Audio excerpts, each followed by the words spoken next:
Video पर। पवित्र रमजान के महीने की शुरुआत के साथ ही बाजारों में रौनक बढ़ी। जुम्मे की नमाज के साथ रोजा आरंभ। रमजान में पूरे दिन रोजा रखने के बाद शाम के वक्त होती है इफ्तारी। एक महीने के रोजे के बाद वर्ष भर की खुशियां लेकर आती है ईद। पूरे झारखंड के साथ जमशेदपुर में भी रही सरहुल की धूम। आदिवासी उरांव समाज ने परंपरागत ढंग से की सरहुल की पूजा।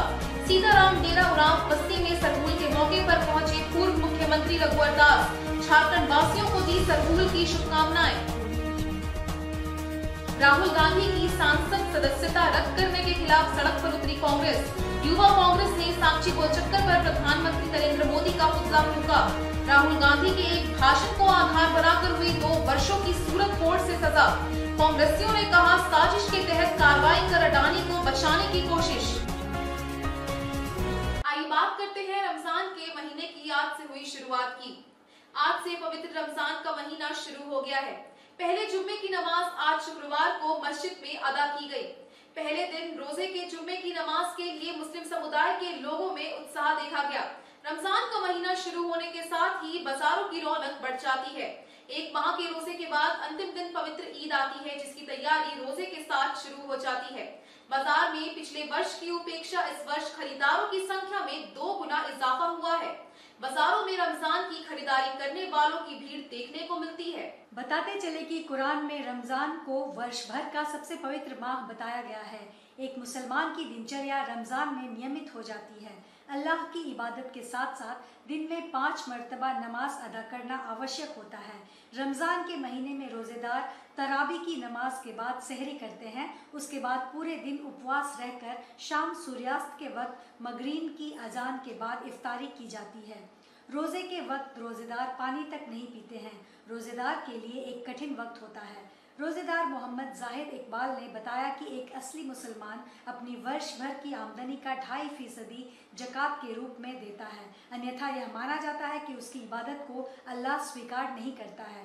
रमज़ान के महीने के अंतिम दिन चांद देखने के बाद ईद मनाई जाती है। ईद मुसलमानों का सबसे महत्वपूर्ण पर्व होता है। इस पूरे महीने में एक समर्थवान मुसलमान गरीबों और निसहायों को अपनी आमदनी का एक निश्चित हिस्सा ज़कात के रूप में देते हैं, जिससे कि वैसे लोगों के जीवन में भी खुशियां आएं और ईद के मौके पर वे भी नए कपड़े और पकवान का आनंद उठा सकें। वहीं रमज़ान के महीने में बाज़ारों की रौनक बढ़ जाती है। खरीदारों की भीड़ लगती है। फलों के भाव भी बढ़ जाते हैं क्योंकि बाज़ार में उनकी मांग बढ़ जाती है। रोज़ेदारों के साथ अन्य धर्म के लोग भी भाईचारे के साथ इफ्तार में शामिल होते हैं। जहाँ तक जमशेदपुर की बात है तो यहाँ धार्मिक सौहार्द की एक अनूठी मिसाल देखने को मिलती है। ये हमारा जो महीना रमज़ान का है काफ़ी अफजल महीना है और इस महीने में काफ़ी लोग जो है फितरा ज़कात सब देते हैं और इस रमज़ान में सब की मग़फ़िरत की जाती है ऊपर वाले की तरफ से। तो ये काफ़ी अच्छा वक्त है इंसान को अपनी मग़फ़िरत को ये करने के लिए। और बाकी जो है ये 30 तारीख तक पूरे 30 दिन तक चलता है और इसमें कई लोग जो है आते हैं, गरीब लोग आते हैं, उन्हें पैसे भी दिया जाता है, फितरा ज़कात दिया जाता है। तो अपने तरफ से एक बहुत अहम दिन है मुसलमानों के लिए और ये काफ़ी अच्छा वक्त है कि एक मुसलमान जो है अपनी तरफ से जो है जो अच्छा बन सके, लोगों की मदद कर सके। पूरे साल तो करते हैं पर ये साल कुछ खास से महीना कुछ खास रहता है, तो आगे जैसा है देखा जाएगा। आइए बात करते हैं आदिवासी समाज में धूमधाम से मनाए जा रहे सरहुल पर्व की। पूरे झारखंड के साथ साथ जमशेदपुर शहर में भी सरहुल पूजा बड़े ही हर्षोल्लास और धूमधाम से मनाया जा रहा है। जिले के ग्रामीण क्षेत्रों में सरहुल की धूम रहती है। प्राकृतिक पूजा से जुड़े इस पर्व को आदिवासी समाज पारंपरिक ढंग से मनाता है। इस पर्व में प्लास के पेड़, फूल व पत्ते की पूजा की जाती है।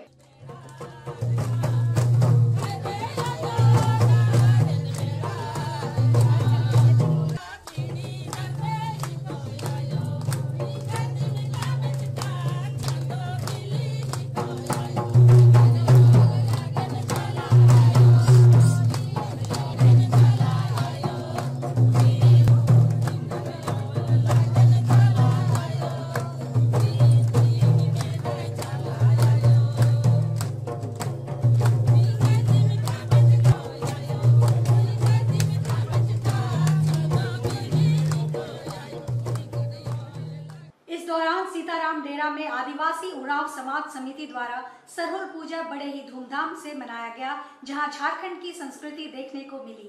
नृत्य, संगीत और मांदर के साथ लोगों ने पूजा का आनंद उठाया।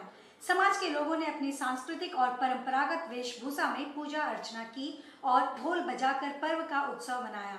झारखंड के पूर्व मुख्यमंत्री रघुवर दास भी आदिवासियों के साथ इस उत्सव में शामिल हुए और आदिवासी समाज, जनजाति समाज के साथ मिलकर पूजा अर्चना की, जिसके बाद पूर्व मुख्यमंत्री रघुवर दास भी उन लोगों के साथ थिरकते नजर आए। रघुवर दास ने कहा कि यह सिर्फ आदिवासी उरांव और जनजातीय समाज का ही नहीं, यह पर्व झारखंड वासियों का है। इस पर्व में हमें हमारी संस्कृति देखने को मिलती है। रघुवर दास ने समस्त झारखंड वासियों को सरहुल पूजा की शुभकामनाएं दी। समस्त झारखंड वासियों को, विशेषकर हमारे जनजाति समाज को ढेर सारी शुभकामनाएं। सरहुल का पर्व सिर्फ जनजाति समाज का ही पर्व नहीं, बल्कि सरहुल का पर्व अब झारखंड की संस्कृति का अभिन्न अंग बन चुका है, क्योंकि प्राकृतिक के बिना इस सृष्टि का निर्माण नहीं हो सकता। और इस सरहुल के पर्व में हम लोग प्राकृतिक जो मनुष्य को जन्म से लेकर मृत्यु तक हमें हर तरह का साधन उपलब्ध कराता है, इस प्राकृतिक के पूजा सरहुल, जहाँ हम वृक्ष की पूजा करते हैं और हम सरहुल के पर्व के अवसर पर सभी लोग का परिवार में सुख समृद्धि आए, निरोगी रहे, यही कामना आज मैंने भी सरहुल की पूजा करके की। मैं फिर से आप सभी सरनावासी समस्त झारखंड वासियों को सरहुल पर्व के अवसर पर हार्दिक शुभकामनाएं। इसी तरह हम प्रकृति की पूजा करके हम अपनी जिंदगी को सुरक्षित रखें, यही संदेश सरहुल पर्व के अवसर पर। और ऐसे भी जो जनजाति समाज है, आदिवासी समाज, वो प्रकृति के निकट ही रहता है। और अगर प्रकृति को अगर हमें समझना होगा तो हमें आदिवासी समाज, जनजाति को समाज को समझना होगा, जो सदियों से प्राचीन काल से हम जो आदिवासी शब्द कहते हैं तो आदि काल से ये आदिवासी समाज इस पृथ्वी में है। और आदिवासी समाज ही एक ऐसा समाज है जो प्रकृति की रक्षा, वनों की रक्षा करने का काम है। आज का हमें यही संदेश देता है कि हम वृक्ष, नदी, तालाब, प्रकृति की रक्षा करें और मानव जीवन का कल्याण। हम लोग जल, जंगल, जमीन को सदियों से रक्षा करते आए हैं और उसी जल, जंगल, जमीन जो सरहुल पर्व है, सरहुल पर्व एक साल पर्व है, साल की पत्ते का और फूल का हम पूजा करते हैं। अभी जो रघुवर दास जी वहाँ पर पूजा किए, उस साल के पत्ते का ही पूजा किए और उसके कान में जो हम सखुआ पत्ता और फूल उसके कानों में लगाए हैं, ये हमारी प्रकृति की देन है। प्रकृति जैसे कि बोले कि प्रकृति में ही हम जीते हैं, प्रकृति में ही बढ़ते हैं, प्रकृति में ही हम मरते हैं और उसी साल के नीचे में हमें दफन किया जाता है। इसलिए हम उसी गोद में पलते हैं, उसी गोद में खेलते हैं, उसी गोद में जवान होते हैं, वही शादी करते हैं, वही मर जाते हैं। इसलिए यह प्रकृति का महान त्योहार है जो आदिवासियों का महान है। आइए बात करते हैं युवा कांग्रेस द्वारा सांची गोलचक्कर पर प्रधानमंत्री नरेंद्र मोदी का पुतला फूके जाने की। राष्ट्र कांग्रेस के पूर्व अध्यक्ष राहुल गांधी की सांसद सदस्यता रद्द किए जाने के खिलाफ सांची गोलचक्कर पर युवा कांग्रेस के कार्यकर्ताओं द्वारा काला बिल्ला लगाकर विरोध प्रदर्शन एवं नरेंद्र मोदी का पुतला दहन किया गया। इस मौके पर पूर्वी सिंहभूम जिला युवा कांग्रेस कमेटी के अध्यक्ष नीरज सिंह के नेतृत्व में बड़ी संख्या में कांग्रेस कार्यकर्ताओं ने नरेंद्र मोदी हाय हाय, भाजपा सरकार गद्दी छोड़ो, अंबानी अडानी की यारी देश पर भारी के नारे लगाए।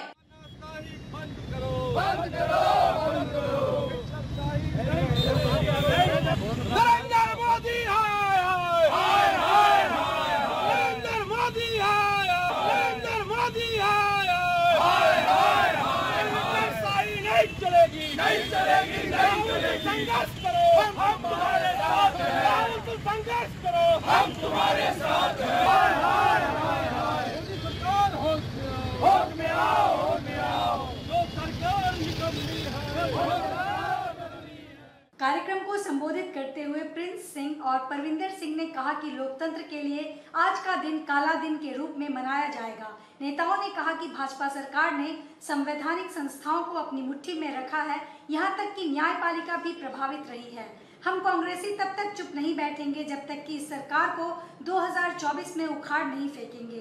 कार्यक्रम को सफल बनाने में मुख्य रूप से युवा कांग्रेस के प्रदेश महासचिव राकेश साहू, राहुल गोस्वामी, जिला महासचिव सचिन कुमार, जुगसलाई विधानसभा अध्यक्ष वैभव उपाध्याय, जमशेदपुर पूर्वी विधानसभा अध्यक्ष नीरज साहू, बलदेव सिंह, महासचिव निखिल तिवारी, नवीन मिश्रा, पवन कुमार एवं अन्य युवा कांग्रेस के कार्यकर्ता मौजूद थे। कारण क्या है ये जानने की आवश्यकता है। राहुल गांधी निरंतर यार की यारी देश पे भारी का नारा लगाते हुए जिस तरीके से अडानी पे आरोप लगाया है, हिडनबर्ग ने जिस तरीके से अडवाणी के ऊपर भ्रष्टाचार का आरोप लगाते हुए एक रिपोर्ट जारी की है, उसके बाद से लगातार राहुल गांधी सदन से लेकर के सदन के बाहर तक ये आंदोलन कर रहे हैं कि ये जेपीसी बनाई जाए और जेपीसी गठित करके इनके भ्रष्टाचार को उजागर किया जाए। मगर नरेंद्र मोदी अपने यार को बचाने के लिए पूरे देश को आज बर्बाद करने पे तुले हुए हैं। आज देखा आपने कि किस मेहनत के साथ कांग्रेस ने इस देश को संवारा और इसको एक अच्छा और प्रगतिशील देश बनाया। आज उसकी सारी संपत्तियों को किस तरीके से अडानी के हाथ में मोदी जी बेच रही है। तो कहीं ना कहीं राहुल गांधी उनके आंखों में चुभ रहा था। न सदन में बोलने दिया जाता था, न सदन के बाहर जब वो आंदोलन करते थे उनके आंदोलन को दबाने के लिए किसी तरह से एक षड्यंत्र के तहत उनको पहले उनको सज़ा दिलाई जाती है 2 सालों की। उसके बाद उनकी आनंद फानंद में सदस्यता रद्द की जाती है। और तो और जितने भी संवैधानिक संस्थाएं हैं वो कहीं ना कहीं मोदी के इशारे पे कार्य कर रही है। उसका उदाहरण है कि आज उनकी सदस्यता गई है और चुनाव आयोग आज इस पर मंथन कर रहा है कि किस तरीके से वाडनाड में चुनाव कराया जाए और वहाँ पर उपचुनाव हो और राहुल गांधी की जगह किसी और को बैठाया जाए। तो ये पूरी तरीके से अपने आप में ये दर्शाता है कि जिस तरीके से ईडी, सीबीआई, चुनाव आयोग ये सारे आज कठपुतली की तरह मोदी के हाथों में खेल रहे हैं। कहीं ना कहीं हमारे कोर्ट भी इससे प्रभावित होंगे, इससे अछूते नहीं होंगे। इसकी आशंका हमको जरूर है। हम कानून का पूरा सम्मान करते हैं, कानूनी के तरीके से भी हम लड़ाई लड़ेंगे और सड़कों पे भी हम लड़ाई लड़ेंगे। हम महात्मा गांधी के वंशज हैं, हम डरेंगे नहीं, हम लड़ेंगे। हम वीर सावरकर नहीं हैं जो माफ़ी मांगेंगे। हम लड़ेंगे। ना राहुल गांधी झुका था, ना झुकेंगे, ना उसके कार्यकर्ता झुकेंगे। सरकार ने हद कर दिया। आप देखें कि कितना तत्परता के साथ में जो है आपका इनका सदस्यता को रद्द किया गया राहुल गांधी जी को। यदि इतना तत्परता आज देश की जनता के लिए मोदी सरकार किया होता, यदि युवाओं के रोजगार के लिए किया होता, यदि काला धन वापस लाने के लिए किया होता तो आज देश का नक्शा ही बदल जाता। लेकिन आज इन्होंने जो किया है, हम लोग बहुत कड़ी शब्दों में इनका जो है निंदा करते हैं। और जब तक जो है आपका इनका 24 में हम लोग जो है खात्मा नहीं कर दे, तब तक हम लोग युवा कांग्रेसी गण हम लोग चुप नहीं बैठेंगे। क्यों चला रहे, क्या हुआ? आज राहुल गांधी जी का एक षड्यंत्र के तहत सदस्यता रद्द किया गया है। हम सभी युवा कांग्रेसी के साथी इसका पुरजोर विरोध करते हैं। ये तो कोर्ट का फैसला था, कोर्ट का फैसला है, ये हम लोग मानते हैं। लेकिन आप बताइए कि कितना तत्परता के साथ में जो है कल कोर्ट का फैसला आया, आज सदस्यता रद्द हो गया। ऐसा होता है क्या? ऐसा होता है? ये एकदम सरासर गलत है। ये मोदी सरकार का हिटलर शाही है। ये नहीं चलेगा, ये हम लोग बर्दाश्त नहीं करेंगे। और ना ये भारत सरकार का ये जो रवैया है, इसे भारत की जनता भी नकारेगी। आप समय आने दीजिए, इसका पता चलेगा सब। बात करते हैं मारवाड़ी सम्मेलन साक्षी शाखा द्वारा गणगौर महोत्सव के आयोजन की। गणगौर उत्सव मारवाड़ी समाज का एक प्रमुख त्योहार है। मारवाड़ी सम्मेलन साक्षी शाखा द्वारा आज गणगौर उत्सव का आयोजन मानगो स्वर्ण रेखा नदी पर किया गया। मारवाड़ी समाज की कुंवारी व विवाहित महिलाओं ने सामूहिक व्रत रखा और गणगौर की पूजा के बाद गणगौर विसर्जन किया। मारवाड़ी समाज की महिलाओं व कन्याओं ने बढ़ चढ़कर गणगौर उत्सव में हिस्सा लिया। मारवाड़ी सम्मेलन के अध्यक्ष सुरेश कुमार काउंटिया ने बताया कि गणगौर 2 शब्दों से बना है। गण का अर्थ भगवान शिव और गौर का अर्थ पार्वती से है। वास्तव में गणगौर पूजन मां पार्वती और भगवान शिव की पूजा का दिन होता है। नवरात्रि के तीसरे दिन यानी चैत्र मास के शुक्ल पक्ष की तृतीया को मनाया जाने वाला यह गणगौर का त्योहार स्त्रियों के लिए अखंड सौभाग्य की प्राप्ति का पर्व है। गणगौर का पहला और सबसे महत्वपूर्ण परंपरा मिट्टी के बर्तनों कुंडा में पवित्र अग्नि से राख इकट्ठा करना और उनमें गेहूं और जौ के बीज बोना है। 7 दिनों के बाद महिलाएं राजस्थानी लोकगीतों को मंत्र मुग्ध करते हुए गौरी और ईसर की रंग बिरंगी मूर्ति बनाती हैं। मान्यता है कि कामदेव की पत्नी रति ने भगवान शंकर की तपस्या कर उन्हें प्रसन्न कर लिया तथा उन्हीं के तीसरे नेत्र से भस्म हुए अपने पति को पुनः जीवित कर देने की प्रार्थना की। रति की प्रार्थना से प्रसन्न हो भगवान शिव ने कामदेव को पुनः जीवित कर दिया था तथा विष्णुलोक जाने का वरदान दिया। उसी की स्मृति में प्रतिवर्ष गणगौर का उत्सव मनाया जाता है। गणगौर पर्व पर विवाह के समस्त नेगाचार व रस्में की जाती हैं। होली के दूसरे दिन से प्रारंभ होकर 16 दिनों तक गणगौर पर्व चलता है, जो आज गणगौर विसर्जन के साथ संपन्न हुआ। ये फर्स्ट गणगौर है, इसमें शिव पार्वती जी की पूजा की जाती है। सुहागनों के लिए बहुत इम्पोर्टेंट फेस्टिवल होता है। मैं अपनी सासू माँ के साथ अपने इन-लॉज के साथ फर्स्ट टाइम ये गणगौर मना रही है। बहुत अच्छा। क्यों मनाया जाता है, क्या परंपराएं हैं? सुहागन मतलब अपनी पति के लंबी उम्र, उनके सक्सेसफुल लाइफ के लिए, प्रॉस्पेरिटी के लिए मनाते हैं। कैसे मनाते हैं, कितने दिन तक पूजा पाठ करते हैं और आज क्या करते हैं? ये 16 दिन का पूजा होता है, आज लास्ट डे है। किस तरह से पूजा करते हैं और आज के दिन क्या क्या करते हैं? 16 दिन शाम को हम लोग गणगौर का सुबह पूजा करते हैं, फिर बंदूरी निकालते हैं। इनको बंदूरी निकालते हैं और आज के दिन विसर्जन करते हैं। आज क्या क्या करते हैं? आज हम लोग सुबह हमें क्लास गणगौर पूजा घर पे और 16 टिक्की करते हैं, भुना खाते हैं और शाम को खीर पूरी। मतलब शिव जी गौर मतलब पार्वती, तो हम शिव पार्वती जी की पूजा करते हैं। जितनी भी शादीशुदा औरतें हैं वो अपने अच्छे मैरिड लाइफ के लिए पूजा करते हैं और जितनी कंवारी लड़कियां हैं वो अपने अच्छे सुहाग के लिए उनको अच्छे मिले तो सब ब्लेसिंग्स मांगते हैं। गणगौर एक बहुत पवित्र फेस्टिवल है जिससे बहुत शिव जी, पार्वती जी सबकी मनोकामना पूरा करते हैं। किस तरह से मना करते हैं पूजा, कितने दिन? 18 डेज का रहता है। इसमें आपको सुबह डेली आपको पूजा होता है, हम पूजा करते हैं, पानी पिलाते हैं, फिर गीत गाते हैं, फिर शाम में हम फिर वापस जाते हैं। तो बहुत ही ट्रेडिशनल। आज के दिन क्या क्या करते हैं? आज के दिन हम सुबह पूजा करते हैं, इनका कहानी सुनते हैं, फिर शाम में इनको पानी पिला के भोग लगा के यहाँ पे इनको विसर्जन अच्छे से करते हैं, इनको विदा करते हैं। ये वापस आज उनके अपने ससुराल जाती है। ये 18 दिन तक अपने पियर आती है गणगौर, फिर अब हम उनको अपने ससुराल भेजते हैं। बात करते हैं 26 मार्च को एग्रीको ट्रांसपोर्ट मैदान में होने जा रहे राधा स्वामी सत्संग की। आगामी 26 मार्च रविवार को एग्रीको ट्रांसपोर्ट मैदान में राधा स्वामी तरन तारण के परम संत बाबा परमजीत सिंह जी महाराज के आध्यात्मिक सत्संग का आयोजन भव्य रूप से किया जा रहा है। सत्संग सुबह 10 बजे से 12 बजे तक चलेगा। उसके पश्चात लंगर यानी भंडारा का आयोजन किया जाएगा। सत्संग में शहर और आसपास के लोगों की बड़ी संख्या में शामिल होने की संभावना है। इस दौरान कोल्हान के विभिन्न क्षेत्रों से काफी संख्या में लोग सत्संग में शामिल होंगे। सत्संगियों की बड़ी संख्या को देखते हुए उनके आवागमन के लिए जमशेदपुर सेंटर द्वारा खास बसों का संचालन किया जाएगा। ये बसें विभिन्न क्षेत्रों से श्रद्धालुओं को लेकर सत्संग स्थल पर आएंगी और सत्संग तथा लंगर के बाद उन्हें वापस छोड़ने के लिए भी जाएंगी। सत्संग सुचारू रूप से हो सके इसके लिए सेंटर द्वारा कई बैठकें की गई हैं। सत्संग में 200 से 250 कार सेवक सेवादार नियुक्त करने का निर्णय लिया गया है।